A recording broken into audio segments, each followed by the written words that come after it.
Bismillahirrahmanirrahim. Kita mulakan dengan umul kita Al-Fatihah. A'udzubillahi minasyaitonir rajim. Alhamdulillahirrahmanirrahim. Maliki yaumiddin. Iyyaka na'budu wa iyyaka nasta'in. Shiratal mustaqim. Shiratal ladzina an'amta 'alaihim. Bismillahirrahmanirrahim. Alhamdulillahirabbil alamin. Wassalatu wassalamu ala asyrafil anbiya'i wal mursalin wa ala alihi wa ashabihi ajma'in. Okey. Untuk recap yang semalam, kita kata tentang ni ilmu rijal atau ilmu pasal perawi hadis. Okey. Daripada segi tarikh mereka, daripada segi jarah ta'dil mereka dan kaedah umum jarah ta'dil. Dan kita kata juga apa yang kita baca dalam nukhbah ni adalah suatu kaedah umum dia. Suatu kaedah umum yang kaedah umum semata-mata umum. Maksudnya kita tak tafsil. Contoh kalau qabul wa rad tu kita tak tafsil lah. Hadis adakah itu untuk semua hadis? Dalam penerimaan dia mesti semua hadis macam tu, mesti syarat macam tu ke? Kita tak mendalami sangat lah. Sebab kalau bab ahkam, kalau kita tengok pada kalam seorang imam tu, dalam bab ahkam dia perketatkan syarat. Maksudnya untuk terima hadis tu mereka perketatkan, mereka tengok pada perawi tu mereka sangat-sangat ketat. Tapi dalam bab fadail a'mal ataupun dalam bab sirah dan bab tarikh, bab yang tak berkenaan dengan ahkam, mereka ringankan. Maksudnya mereka tak terlalu syadid dalam menerima perawi tu. Tu kalau tafsir lah. Tapi yang kita sebut ni semua adalah umum. Apa yang disebut dalam nukhbah semata-mata. Okey. InsyaAllah ini kita masuk kepada faslun. Faslun yang terakhir menyebut apa yang penting untuk para penuntut ilmu, orang yang belajar hadis perlu tahu. Orang yang ingin sampai ke hadaf utama ilmu hadis iaitu untuk tamyiz baina sahih wa dhaif, mereka perlu tahu benda ni. Kalau secara orang awam mereka tak perlu pun nak tahu benda macam ni, tapi untuk talibul ilmi mereka perlu tahu benda ni. Ikut kan. Bismillahirrahmanirrahim. Kita masuk. Cuma tapi yang hari ni punya insyaAllah akan lebih kepada nuzhatun nazar. Sebab dalam matan nukhbah macam ada beberapa benda yang hilang. Bismillah. Fasl. Qala al-musannif rahimahullah ta'ala wa na'fa'na bi'ulumi fid darain amin. Faslun. Wa minal muhim, iaitu antara benda yang penting juga untuk diketahui. Ma'rifatu kunal musammaini, mengetahui kunyah. Kunyah ni apa? Kunyah ni adalah kita kata Abu Fulanin atau Ummu Fulanin. Suatu yang dinisbahkan dengan Al-Ab atau Al-Um. Betul lah. Ataupun ingat macam tu lah. Apa yang dinisbahkan dengan Al-Ab ataupun Al-Um. Kunal musamma ini. Kita perlu mengetahui kunyah seseorang yang terkenal dengan nama sendiri. Contoh, Imam Ahmad lebih terkenal dengan namanya sendiri lah. Contoh, Imam Ahmad kita tak. Sebagian orang mungkin tak tahu pun kunyah Imam Ahmad. So, kena tahu lah benda ni. Sebab boleh jadi dalam satu keadaan dibawa dengan sanad itu datang dengan kunyah Imam Ahmad, bukan dengan nama Imam Ahmad sendiri. Contoh, dan kunyah Imam Ahmad bila tengok dalam Syiarul A'lam An-Nubala disebut sebagai Abu Abdillah. Tengok. Kemudian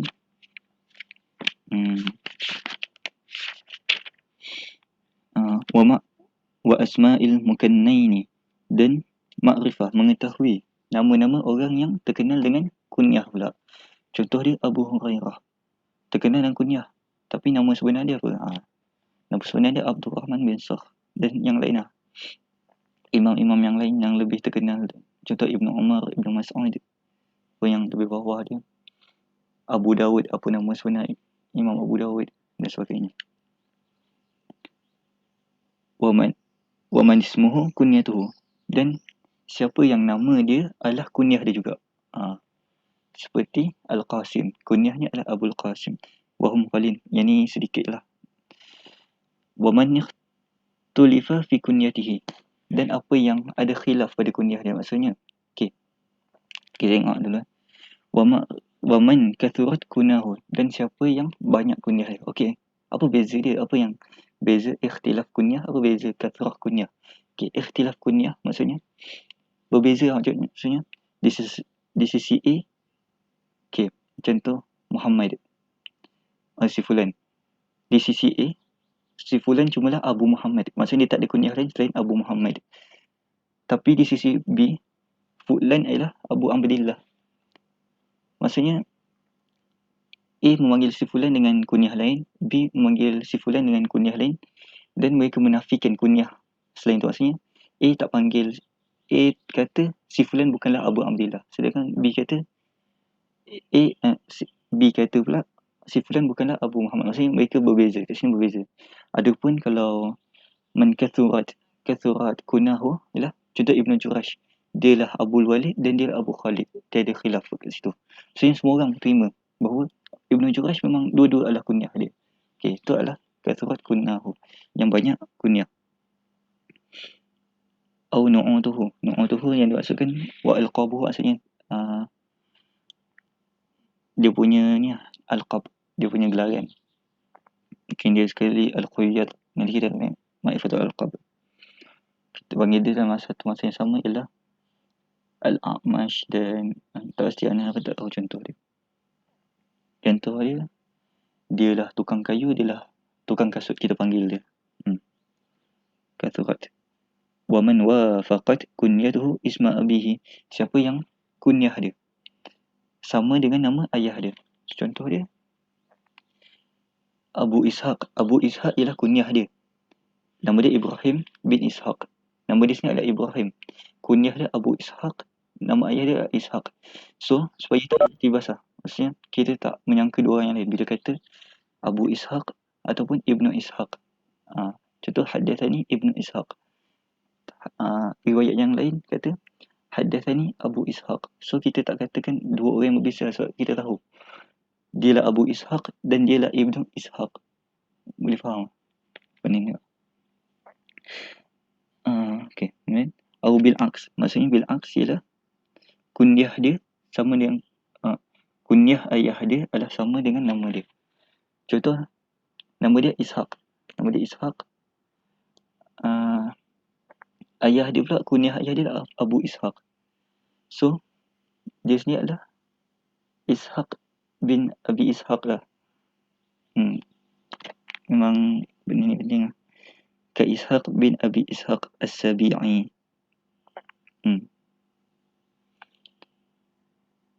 Okay.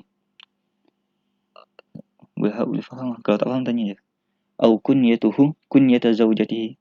Yani wafaqat kunyatuhu kunyata zawjatihi. Yang tu kunyah dia sama dengan kunyah pasangan dia. Contoh Abu Ayyub Al-Ansari, sahabatnya makruf Abu Ayyub Al-Ansari. Isteri dia pula, kunyah isteri dia adalah Ummu Ayyub Al-Ansariyah. Okay, contohlah. Okay. Dia sebenarnya buat ni senang je sebab kita sebut je sebenarnya.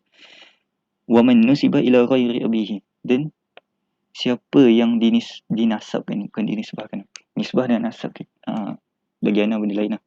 Dinasabkan. Nasab maksudnya bin maksud tu adalah nasab. Kalau nisbah dia adalah apa yang nisbah lah. Yang ada yang nisbi. Manusibah, siapa yang dinasabkan kepada selain ayah dia. Contoh Imam Ahmad. Biasa Imam Ahmad kita panggil Imam Ahmad bin Hanbal. Tapi hakikat dia Hanbal bukan ayah dia. Hanbal ialah datuknya. So, nama sebenarnya adalah Imam Ahmad bin Muhammad bin Hanbal. So, bila kita nak cari dalam kitab Tarajim, kitab Ar-Rijal, so kita tak boleh cari Ahmad bin Hanbal lah. Kita kena cari Ahmad bin Muhammad bin Hanbal. Sebab tu adalah nama sebenar dia. Atau Miqdad bin Al-Aswad. Ni adalah contoh yang diletak dalam Nuzhatun Nazar. Al-Miqdad bin Al-Aswad. Nama sebenar dia adalah Al-Miqdad bin Amru.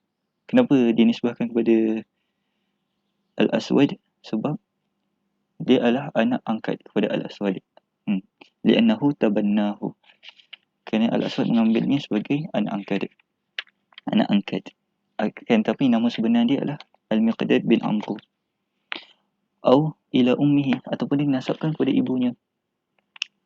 Biasa kan nasab kita letak bin ibnu abihi lah, macam anak. Contoh Izham bin Izwan. Itu benda yang betul lah, benda yang asal dia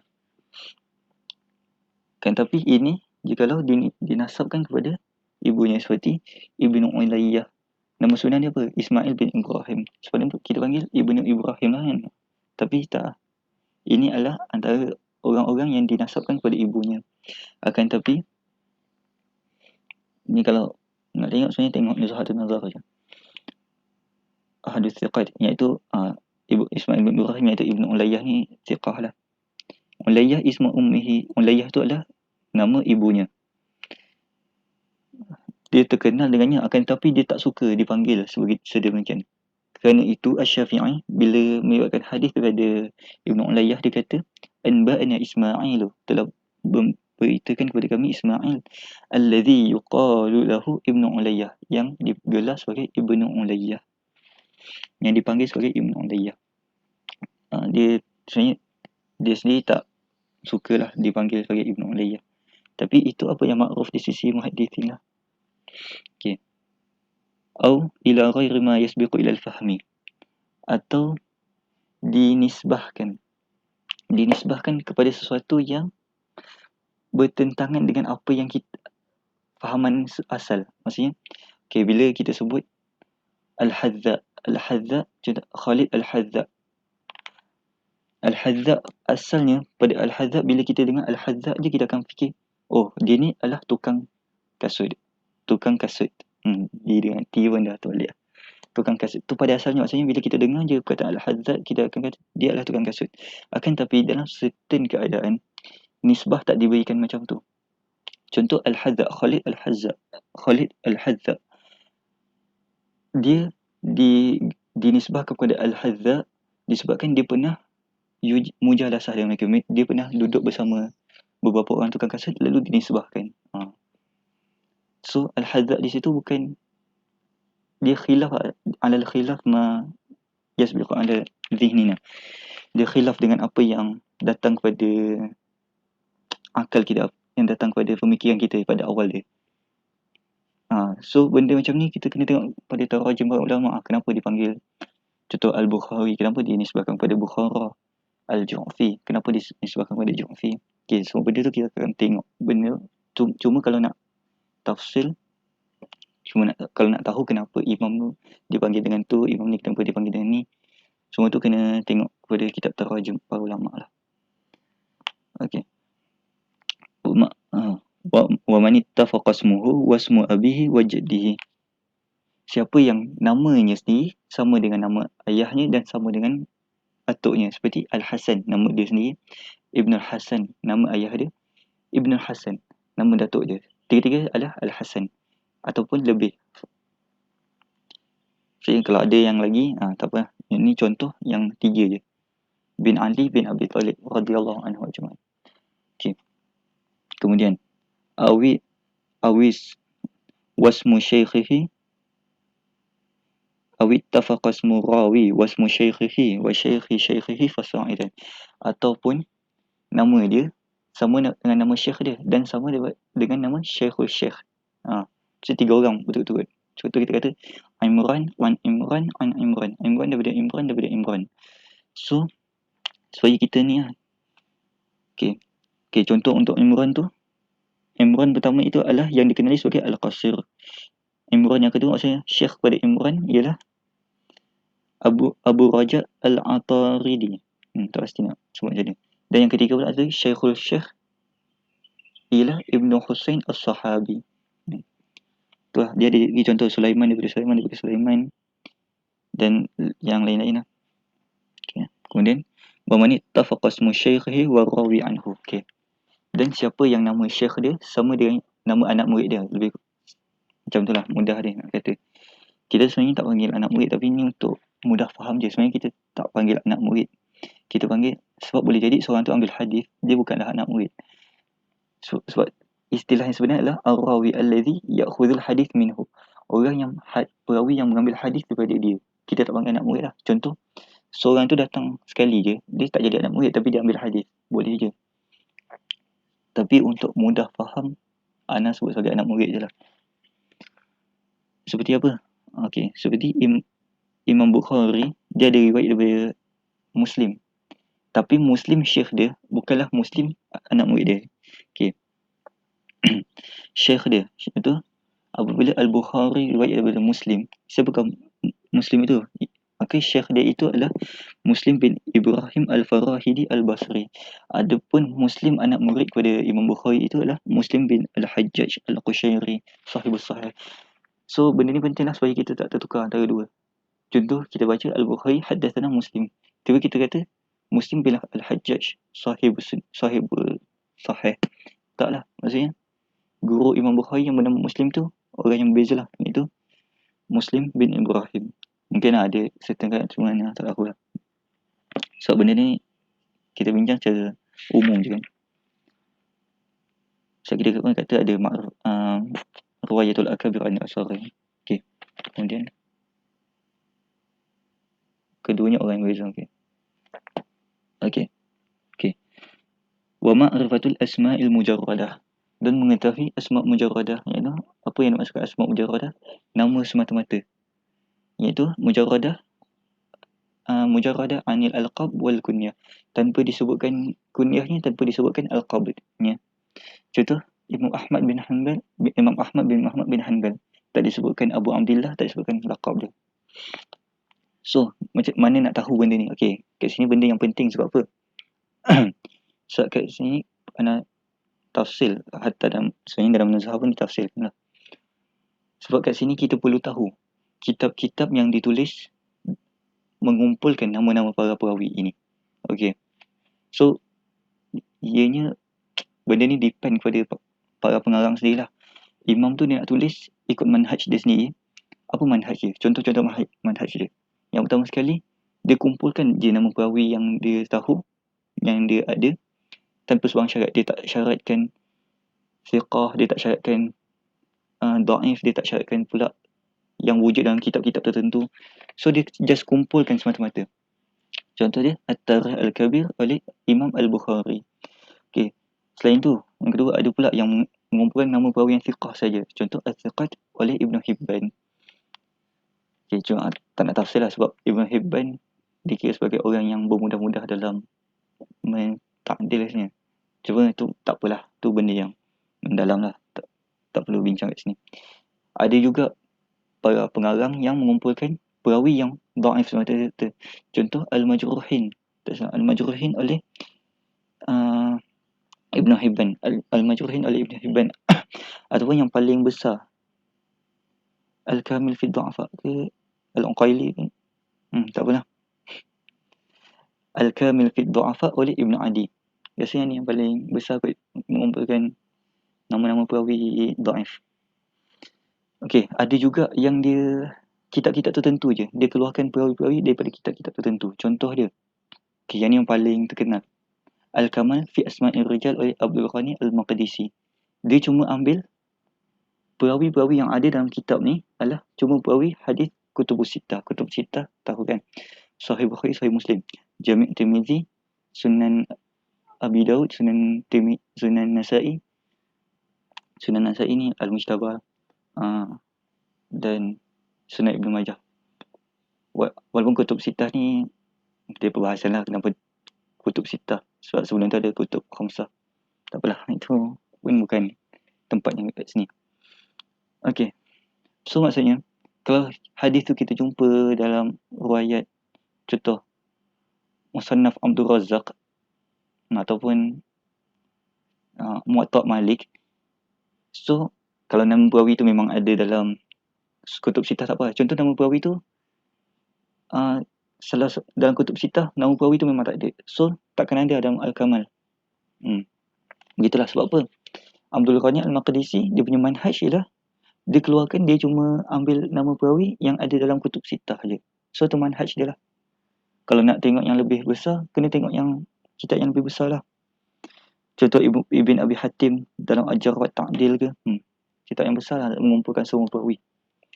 Okey, Al-Kamal ni adalah kitab yang paling terkenal. So dia ada beberapa kitab yang berkaitan lah. Maksudnya Al-Kamal, Abdul Ghani Al-Maqdisi dia tulis Al-Kamal. Kemudian berlalu zaman, Al-Imam Al-Mizzi, Al-Hafiz Al-Mizzi datang. Antum tahu kan maksud tahzib? Tahzib ni seolah-olah dia tanqah, dia sucikan balik. Mungkin dia lakukan tambahan ataupun dia cantikkan semula lah. Dia lebih kurang macam syarah. Dia datang dan dia tahzibkan Kamal tu. Tahzib maksudnya dia tanqih, dia sucikan Kamal oleh Abdul Ghani Al-Maqdisi. Dan kitab ni besarlah, kitab-kitab yang besar ni. Kemudian datang Az-Zahabi. Dia buat tazhib. Tazhib apa dia? Zahaba. Mengemaskan sesuatu. Tazhib tahzib. Dan kitab dia yang kedua ialah Al-Kashif. Kemudian datang Ibn Hajar, sahib Nukhbah. Ibn Hajar anak sekolah ni, dia tulis dua. Tahzib tahzib. Dia tahzibkan semua, dia tahzib Imam Al-Mizi. Dan dia tulis Taqrib tahzib. Mukhtasar dia. Maksudnya, mukhtasar kita pernah tengok kan, contoh yang ada dalam Taqrib tahzib. Dia cuma sebut nama perawi. Kalau dia kunyah, dia sebut kunyah. Daripada tabaqah ke berapa, apa dia punya status, okay dah. Macam tu je. Taqrib tahzib lah mukhtasar. So, okay, sebab itulah kita penting, kita tahu nama kitab dan kita tahu manhaj kitab. Supaya kita tahu apa?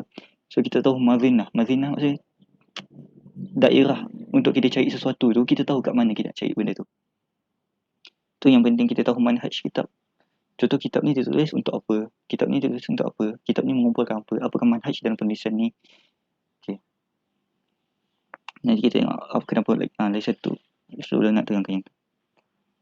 Okay. Wal mufradah wa asma'ul mufradah. Nama perawi yang mufradat. Apa nak maksud perawi mufradat? Maksudnya nama tu cuma ada satu je. Banyak, maksudnya dalam semua perawi yang dinamakan dengan nama tu cuma seorang je. Okay, dalam tu ada perbahasan dia. Contohnya, sebenarnya dia bagi contoh adalah Surda. Okay, tapi Surda ada dua orang ataupun lebih. Tapi tu perbahasan lah. Cumanya mufradat ni contoh Sandar. Tak ada orang lain, tak ada nama perawi lain yang dinamakan nama Sandar. Dan benda ni ada perbahasan lah. Baca lah. So, yelah biasalah macam di sisi ulama ni, dia dengar nama Surda, ingatlah mufrad. Tapi bila datang ulama lain, dia kata ada je Surda. Dia jumpa nama Surda lain. Nama Surda selain tu. So Surda dia jadi dua orang dan sebagainya. Fihi bahthuna, ada perbahasan padanya. Cik dalam. Wal kunah, mengetahui kunyah. Kunyah mujarradah, semata-mata kunyah, tak disebut namanya, tak disebut gelarannya. Contoh disebut Abu Abdillah semata-mata. Siapa Abu Abdillah? So kena tahulah benda tu bagi penuntut ilmu. Wal alqab, mengetahui alqab. Okey.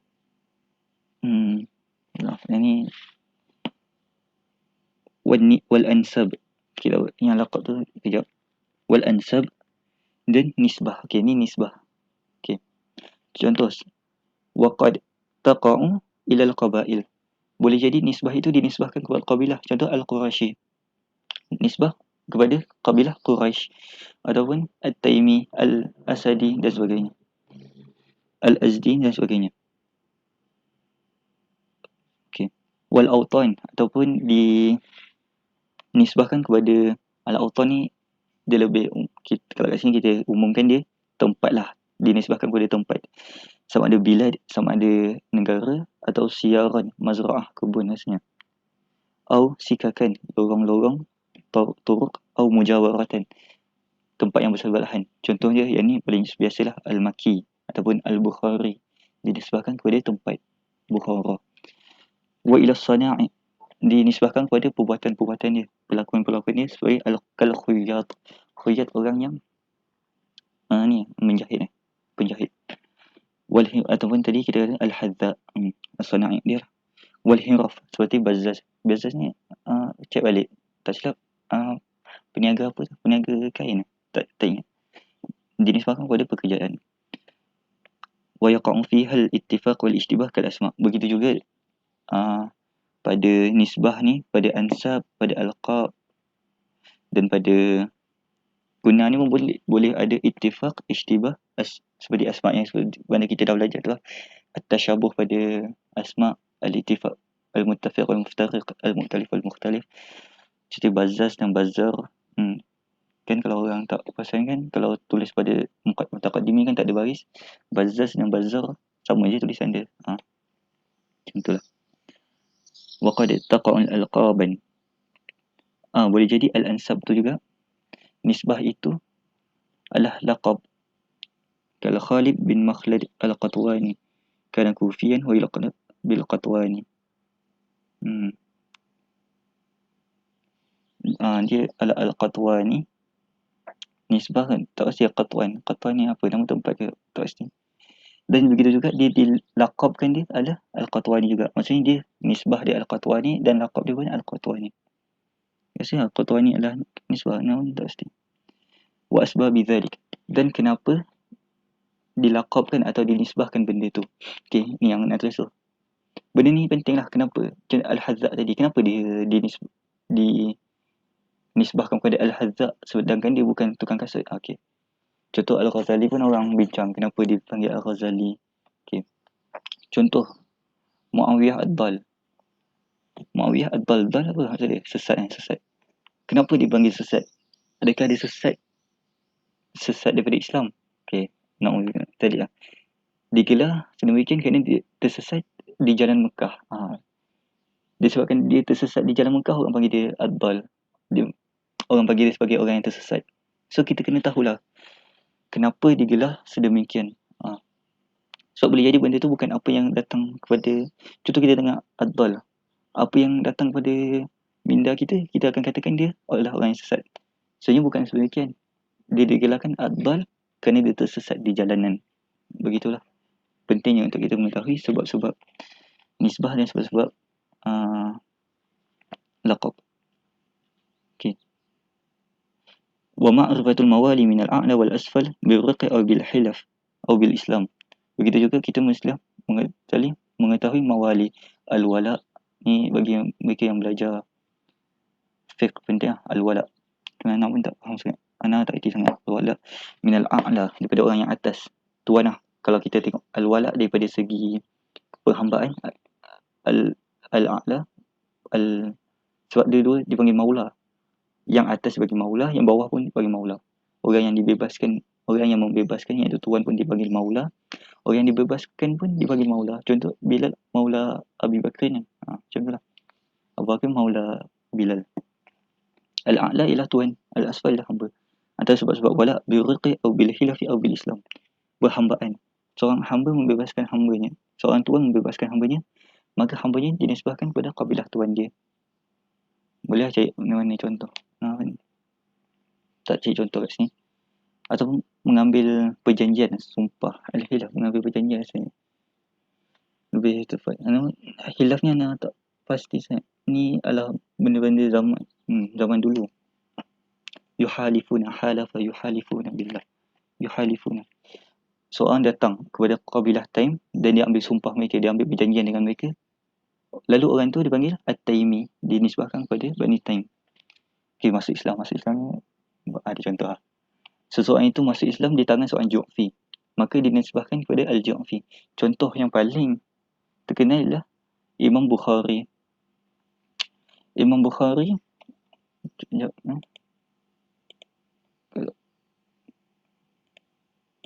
Imam Bukhari ni dan Syiar A'lam Malak Muhammad bin Ismail bin Ibrahim bin Al-Muriyah bin Bardizbah. Okey, tu mengatakan tentang makna Bardizbah. Aslama Al-Murirah. Murirah siapa? Moyang dia. Aslama Al-Murirah ala yadayil Yaman Al-Ju'fi walil Bukhari. Al-Murirah iaitu datuk dia telah masuk Islam. Ni al-wala' bil Islam ni. Telah masuk Islam di tangan Al-Yaman Al-Ju'fi. Di tangan maksudnya Al-Yaman Al-Ju'fi telah mengislamkan moyang Imam Bukhari. Lalu Al-Murirah dan boleh jadi benda sampai ke bawah, sampai ke anak-anak dia, dinisbahkan kepada Al-Ju'fi wala'an, secara wala'. Al-wala' bil Islam. So sebab tu lah Al-Bukhari Al-Ju'fi, ada yang menisbahkan kepada Al-Ju'fi, Imam Bukhari kepada Al-Ju'fi secara wala'. So benda ni penting lah supaya kita tahu kenapa dia dinisbahkan macam tu. Adakah secara wala' ataupun adakah kerana itu kabilah asal dia. So siapa-siapa yang mengatakan kabilah asal Imam Bukhari itu adalah Al-Ju'fi, dia katakan Imam Bukhari adalah orang Arab. Begitulah dia perbahasan lah. Maaf, panjang. Maaf, kalau nak live lah, rasa dia sibuk. Cuma memang nak habiskan ini juga. Wa ma'rifatul ikhwati wal akhawat, dan mengetahui perawi-perawi yang bersaudara. Mengetahui saudara. Yang tu. Betul.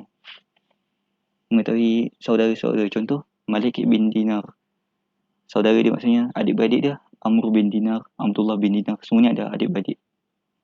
Perlu tahu lah untuk talib ilmi. Wa ma'rifati adabi syekh wa talib. Begitu juga mengetahui adab seorang guru dan anak murid. Dia ada banyak benda ni, kena baca lah. Benda ni penting dan boleh baca sendiri. Dalam nuzhah pun ada tulis secara pendek. Dalam tadrib baca je. Memang ada satu nauk di nauk mustaqil, nauk yang tersendiri ditulis untuk bab ni, untuk adabul syekh wa talib. Antara dia kita sucikan niat lah. Kenapa kita belajar ni? Bukan untuk memperbanyakkan riwayat untuk orang kenal kita sebagai musnid, akan tetapi untuk kita menyucikan Rasulullah SAW daripada apa yang tak layak untuk Rasulullah SAW dan sebagainya. Wasin tahammuli wal adab. Begitu juga mengetahui sin tahammul, umur tahammul. Tahammul kita dah bincang apa benda, dan adab. Okey, secara umum umur tahammul ialah bermula daripada seorang tu tamyiz. Maksudnya kalau seseorang tu tamyiz, dia datang ke majlis syekh, dia kata dia tahammul, dia dah ambil hadis daripada syekh. Kalau sebelum tu kita tak katakan dia tahammul, tidak, maksudnya majlis syekh didatangi oleh orang yang belum tamyiz, mumayyiz. So kita katakan dia cuma hadir. Dan pada zaman dulu kita ada ni lahiq apa ni? Kita ada macam register apa dah. Dia tulis nama orang yang ambil hadis, orang yang datang majlis, benda tu ada, dan nama orang yang kanak-kanak ni akan ditulis pada hudur, pada orang yang menghadiri. Okey, apa pula umur adat tu macam ni? Umur adat tu adalah berbeza. Tak silap paling kurang baligh kot. Ihtilam, tak pasti. Yang tu kena tengok kitab lain. Sebab tak disebut. Sebab yang disebut dalam nuzhah ialah mengikut keadaan orang. Bila perlu dan bila dia dah ada ahliyah. Dia dah ada keahlian dalam untuk mengadab, untuk meriwayatkan hadis. Benda tu berbeza. Boleh jadi orang tu umur 40 baru dia adab, jadi umur 50 baru dia adab. Berbeza mengikut setiap orang. Begitu juga seorang kafir. Okay, tahammul kafir kita terima apabila dia adab dalam waktu Islam. Padanya ada bahas juga perbahasan. Wasifatid dhabti fil kitabah, wasifatid kitabatil hadith. Okay, ni dhabit kitab. Okay, ni pada zaman riwayat lah. Apakah sifat-sifat untuk menulis hadis? Okay, ni kitabah. Ni bukan tasnif ni kitabah. Maksudnya menulis hadis mata-mata. Contoh seorang datang majlis syekh, dia dhabit kitab. Ataupun dia hatta dia dhabit sadr pun. Macam mana dia nak tulis hadis yang syekh riwayatkan tu? Ada cara-cara dia. Mesti mubayyanah, mufassarah, dia terangkan benda tu, apa yang dia tulis tu. Yashkulul muskil, maksudnya dia dhabit. Tu maksudnya dia dhabit lah. Laihah, tibak. Tak pasti, tibak. Mungkin anak tak pasti. Nanti kita tengok kalau nak tengok. Laihah tu, register laihah. Biasanya entahlah. Okay, atau yashkulul muskil, maksudnya dia titikkan ataupun dia bariskan. Sebab tu kalau kita tengok kitab-kitab yang lama, okay, zaman sekarang memang tak ada masalah. Sebab tu kita kata contoh dia, kita ada bil muhmalah semua tu kan. Tu ada dia sebagai sekejap kan. Contoh wahwa bidhammi sad al muhmalah. Okay, kalau ikut kita zaman sekarang, kita tak perlu benda ni sebab kita dah memang tulis dhammah atas. Contoh surda wahwa bidhammi sad al muhmalah. Surda, hatta kita baca dalam ni pun kita dah tengok sad tu memang dah dibariskan dhammah. Tapi benda ni tak berlaku di sisi mutaqaddimin. Macam mana kata, dia orang kan tulis tanpa baris, tanpa titik. Sebab tu dia orang perlu ada benda tu. Ini lah benda ni, dhammi sad al muhmalah. Cuma Ana masih tak tahu sangat. Masih ihtimal lah. Maksudnya Ana tak sampai tahap ilmu lagi apa yang dimaksudkan muhmalah, mu'jamah dan sebagainya. Itulah. Yaktubu saqit, maksudnya menulis apa yang tergugur di hasyiah. Hasyiah tu nak tulis kat mana? Belah kanan kitab. Kalau tak ada yang di kanan kitab, maksudnya kanan kitab tak penuh, barulah boleh tulis pada kiri kitab. Ni semua adalah sifatu kitabatil hadis dan dhabti. Macam mana kita nak menjaga kitabah kita? Macam mana kita nak sampai ke dhabit kitab tu? Bukan kita lah, mereka lah. Sebab benda ni hanya ada pada zaman riwayah. Pun kita dah zaman kita dah zaman kemudian kita ambil je apa yang matbu', apa yang dicetak. Wa ardihi, dan arad kat sini bukan arad yang kita masukkan pada tahammul, akan kat sini lah wa huwa muqabalah. Muqabalah maksud dia apa? Menyemak hadis. Kita tulis hadis, seorang perawi menulis hadis daripada majlis syekh, dia muqabalah benda tu, maksudnya dia semak semula, dia bandingkan. Jadi dia bandingkan tu ada 3 cara. Sama ada ma'a syekh al-musmi', dia pergi kat syekh, saya nak semak hadis saja, saya nak muqabalah dengan asal syekh. So syekh baca, dia baca muqabalah, ataupun dia baca, syekh tengok semula. Okey, atau ma'a thiqatin ghairi, dia pergi kat kawan dia thiqah, dia muqabalah dengan kawan dia, dia check sama sendiri. Au ma'a nafsihi syai'an fa syai'an. Contoh dia, syekh sibuk, syekh kata, nah ambil asal aku, ambil kitab aku ni, kau muqabalah sendiri. So dia bawa balik kitab tu, ataupun dia duduk tengok kitab tu, tengok hadis yang tulis, baca satu hadis, baca satu hadis, macam tu. Ma'a nafsihi.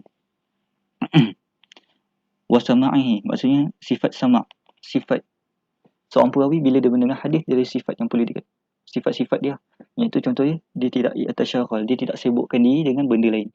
Contoh tengah majlis hadis ni, dia tak pergi berborak, dia tak pergi nasakh kitab. Nasakh kitab ni maksudnya kita panggil saya fotokopi lah. Sekarang ni fotokopi, nasakh kitab. Hantar ambil kitab lain, hantar tulis balik. Sebab zaman dulu tak ada printer kan, tak ada photostat. So zaman dulu ada nasakh lah. Maksudnya adalah menulis kitab semula, kitab, menasakh kitab. Ataupun mengantuk. Tak boleh lah. Tak boleh lah benda-benda macam ni waktu sama hadis. Wa isma'ihi, iaitu mendengarkannya. Maksudnya asma'a yusmi'u, isma'an wa huwa musmi'.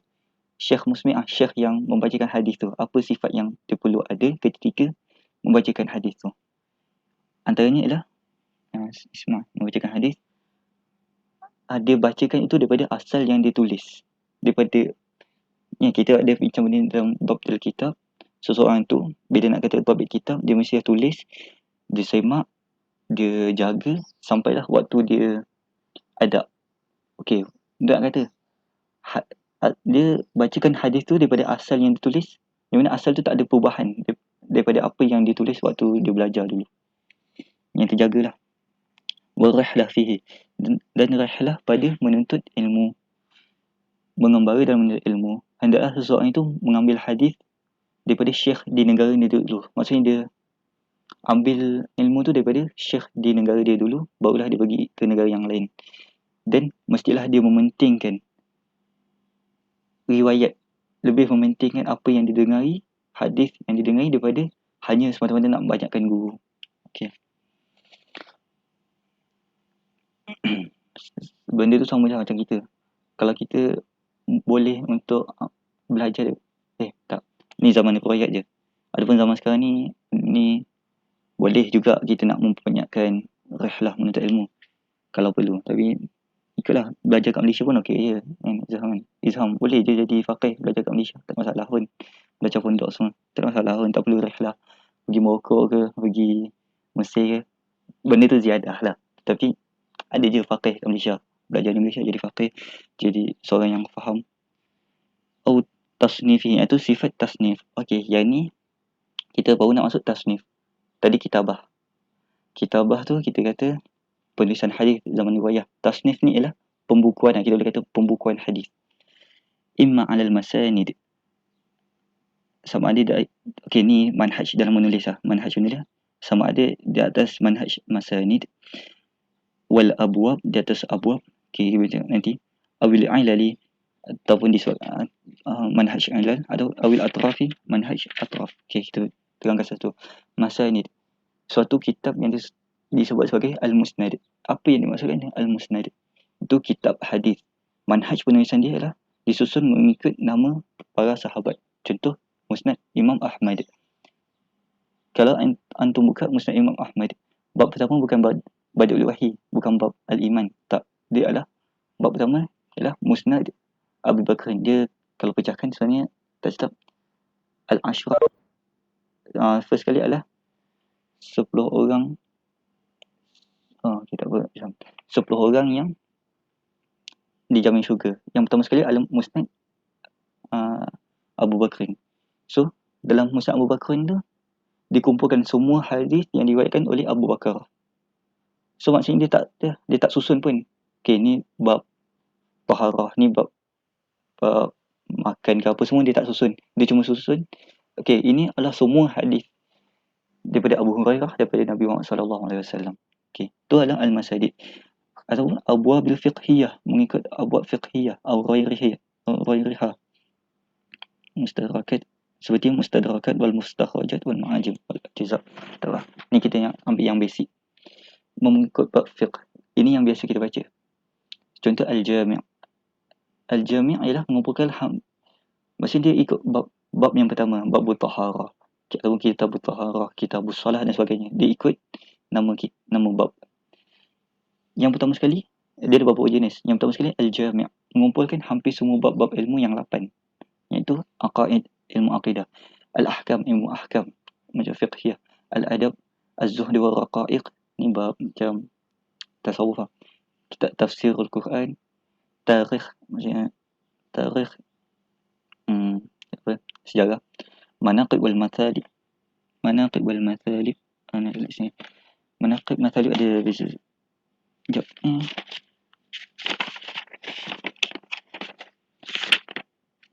Nanti. Okay, manaqib ialah madah. Maksudnya manaqib, bila kata manaqib seseorang, manaqib Abu Bakar ialah kelebihan Abu Bakar macam tu. Atau mathalib. Mathalib ialah kejian lah. Maksudnya mathalib. Contoh mathalib Abu Jahal. Contohnya. Okay.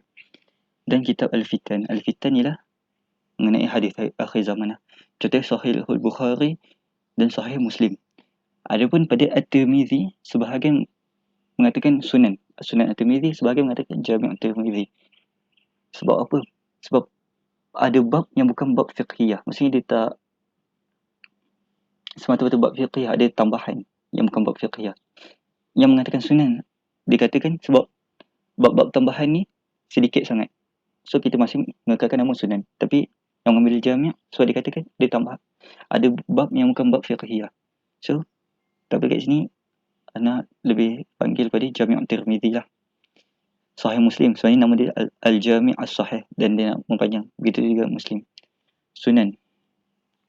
Okay. Cuma Muslim bagi yang mengatakan tak apa, Muslim ada bahasan, tak apa. Sunan, mengumpulkan hadis-hadis berkaitan ahkam dan adab. Okay. Ada tak bab-bab daripada yang lain? Contoh aqaid, adab. Ada, tapi itu bukanlah mulazim. Maksudnya bukanlah syarat. Maksudnya ketika menulis tu bukan niat dia untuk mengumpulkan hadis tu. Mungkin boleh jadi tambahan. Dalam tu mungkin ada ahkam atau ada adab, so dia tambahkan. Tidak menjadi syarat untuk dilakukan. Contoh sunan yang 4, sunan yang 4 tu kalau termasuk Tirmizi lah. So jadi 3 sebenarnya.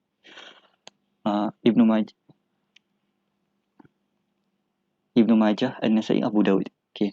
Kemudian tambahan Al-Muwatta'at seperti Muwatta' Imam Malik dan Musannafat seperti Musannaf Abdul Razak. Harapnya betul lah nama Abdul Razak, nama tak ingat. Dia seperti sunan, maksudnya dia ada bab ahkam dan adab. Akan tapi dia ambil i'anah juga, inayah juga. Maksudnya dia ambil berat juga untuk mengumpulkan athar. Okay, sunan tak ada athar ke? Sunan ada athar, tapi itu bukan inayah, bukanlah satu benda yang dititik beratkan dalam pengumpulan sunan. Adapun Muwatta'at dan Musannafat, benda tu dititik beratkan untuk mengumpulkan athar sekali. Al-Ilal, iaitu menyebutkan hadis yang padanya illah. Hadis-hadis mu'allal, maksudnya kalau kitab ilal ni hanya mengumpulkan hadis-hadis mu'allal je. Seperti Imam Daruqutni. Imam Daruqutni dia kumpulkan hadis ilal mengikut tertib masanid dan kitab Ilal Ibn Abi Hatim. Adapun kitab Ilal Ibn Abi Hatim dia disusun mengikut bab fiqh. Contoh bab taharah, baru dia kumpulkan hadis-hadis yang mu'allal. Okay. Kemudian al-atraf. Al-atraf ialah dia sebut sebahagian hadis dia. Contoh al-hadis innamal a'malu binniyat wa innamal likulli imrin ma nawa. Okay, panjang kitab hadis innamal a'malu binniyat. So kita al-atraf macam mana? Dia cuma kata hadis al-a'malu binniyat. Dia tak panjangkan, dia tak habiskan hadis tu. Kenapa? Sebab kitab Al-Atraf ni dia menyebut sebahagian hadis, suatu juzuk daripada hadis, yang mana juzuk tu menunjukkan baki hadis. Contoh Al-A'mal Binniyat, bila kita baca je Al-A'mal Binniyat, kita tahu hadis Al-A'mal Binniyat ni adalah Al-A'mal Binniyat wa innamal a'malu binniyat wa innamal likulli imrin ma. Kita tahu baki hadis tu macam mana hanya dengan juzuk yang tersedikit tu. Dan cara penulisan ini, apa hadaf penulisan ini? Dia adalah lebih untuk mengumpulkan sanad. Al-A'mal Binniyat, dia kata siapa yang mengeluarkan hadis ni, siapa. Dia lebih kepada untuk mengumpulkan sanad hadis tersebut. Contoh yang paling terkenal adalah Tuhfatul Ashraf fi Ma'rifati Atraf oleh Imam Al-Hafiz Al-Mizzi. Wa akhir wa ma'rifatu asbabil hadis, dan begitu juga mengetahui sebab wurudul hadis. Kalau Al-Quran kita panggil sebagai asbabun nuzul, kenapa diturunkan Al-Quran, sebab Al-Quran itu diturunkan. Kalau hadis kita panggil sebagai asbabul wurudul hadis, kenapa hadis itu diwaridkan, maksudnya bukan disebutlah asbabul wurudul hadis. Wa qad sannafa fihi ba'du syuyukhil qadi Abi Ya'la Ibn Farra, dan telah menulis pada bab ini, pada bab sababul wurudul hadis, sebahagian guru Al-Qadi Abi Ya'la Ibn Farra Al-Hanbali, iaitu guru dia adalah Abu Hafsin Al-Akbari. Okey, itu tak disebut nama kitab dia. So boleh lah, kalau nak tahu kenapa suatu hadis tu diriwayatkan, carilah asbabul wurudul hadis. Okey, kemudian khatimah, wasannafu fi ghalib hadhil anwa', dan telah ditulis, maksud para ulama telah menulis dalam 31 ni, ana tulis 31 mungkin ada orang yang memecahkan benda-benda yang lain, dia berbeza. 31 ni, dalam semua bab ni 31 ni dah ada yang menulis dah pun, maksudnya secara tafsir dah ada yang tulis. Wahiyah naqlun mahdun, dan benda-benda ni kita nakal je, semata-mata menukilkan. Kita tak, maksudnya contoh wurudul hadis, kita tak buat sendirilah, maksudnya benda tu kita nak nukilkan je daripada imam-imam terdahulu, kita nukilkan daripada para sahabat, semata-mata nukilan. Zahiratul ta'rif, semata-mata tak, maksudnya adapun disebut dekat sini adalah semata-mata dinukilkan semata-mata. Zahiratul ta'rif hanya untuk memberi pengetahuan, mustaghniyatul 'anil tamthil, dan bukanlah mustaghni, maksudnya bebas, maksudnya tak memerlukan, maksudnya dalam kitab Nukhbah ni bukanlah hadaf dia untuk disebutkan contoh satu persatu, tidak, dia hanya untuk agar orang faham je. Fal turaji' laha mabsutatuha, dan jikalau kamu nak tahu benda ni secara mendalam, maka tengoklah kitab tu secara asal, maksudnya kitab yang ditulis secara khusus, secara tafsir, pergi tengok kitab-kitab tu. Wallahul muwaffiq wal hadi, la ilaha illahu. Okey, Allah Ta'ala alam. Khatam tamma bi'aunillahi ta'ala, telah tamat, telah sempurna dengan bantuan daripada Allah SWT. Okey, naktafi bihadzal qadr. Subhanakallah wa bihamdika asyhadu an la ilaha illa anta astaghfiruka wa atubu ilaik. Wa akhirna insana salihati haqqa tawassul. Okey, nak habis rekod kat sini.